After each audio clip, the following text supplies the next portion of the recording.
Halo semua, lama tak jumpa ya? Impresi kali ini akan memberikan pengantar tentang buku-buku self-improvement nih. Gimana caranya meningkatkan potensi diri atau apa yang semestinya dikerjakan di saat kalian mulai bingung tentang kehidupan.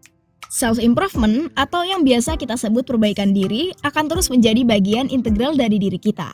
Artinya, nggak bisa dipisah. Yang sering kita dengar biasanya bangun relasi, tapi ada juga loh pengembangan diri lewat investasi ilmu. Nah, hal itu bisa dicapai dengan membaca buku.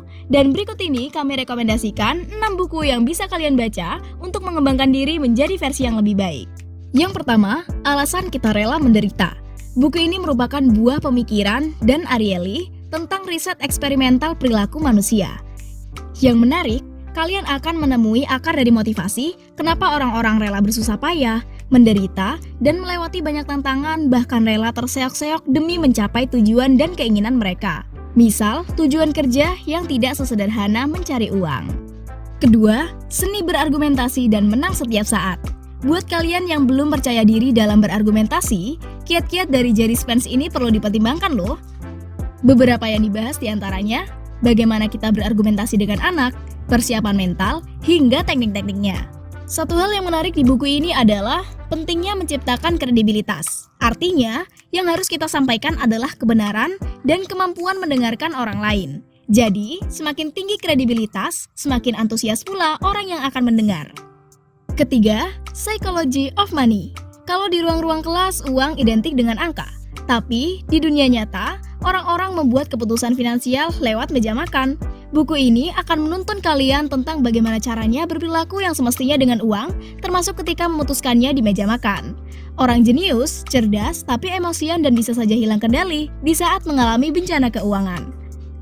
Sebaliknya, orang biasa tanpa pendidikan formal bisa saja kaya raya dengan menerapkan kiat-kiat yang dijelaskan di buku karya Morgan Housel ini.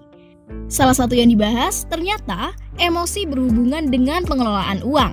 Tidak stabilnya emosi dapat menimbulkan dampak negatif pada keuangan. Emosi tidak hanya marah, tetapi juga keinginan atau hasrat membeli. Buku ini mengajarkan kita tentang bagaimana cara membedakan yang mana keinginan dan yang mana kebutuhan. Buku selanjutnya ada Dear Tomorrow, kumpulan kata-kata tentang bagaimana Maudy Ayunda memaknai hidup, cinta, dan meraih mimpi serta menjaganya. Karya ini akan membuat kalian selalu berpikir positif bahwa kehidupan selalu memberi makna sekalipun yang kita lewati penuh dengan penderitaan. Salah satu kalimat yang bermakna di buku ini,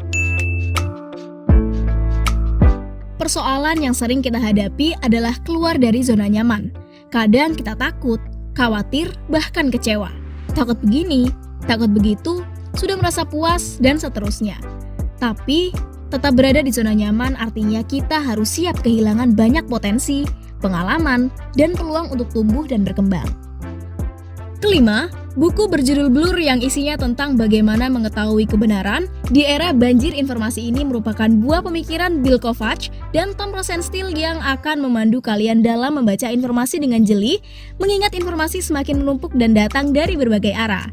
Bisa dibayangkan, sekali kita membuka Instagram, banyak sekali informasi yang kita terima. Belum lagi Facebook, TikTok, Twitter, atau portal berita. Di sini, kalian juga akan dikenalkan dengan apa itu jurnalisme, verifikasi, skeptis, kecakapan, dan fakta. Disertai contoh berita yang menjadi kajian. Sehingga kalian benar-benar serasa dipandu ketika membacanya. Dan yang terakhir, Nixon karya Olga Making. Buat kalian yang sedang berusaha mencintai diri sendiri, buku ini bisa jadi alternatif loh. Meskipun disadu dari kebiasaan orang Belanda, Nixon tetap mampu disesuaikan dengan gaya hidup kalian. Nixon berarti nihil, benar-benar tidak melakukan apa-apa, bahkan bermalas-malasan. Yang bertujuan memberi jeda pada diri di tengah kesibukan, penat, dan tekanan. Misalnya seperti melamun, menatap jendela, tiduran, dan sebagainya.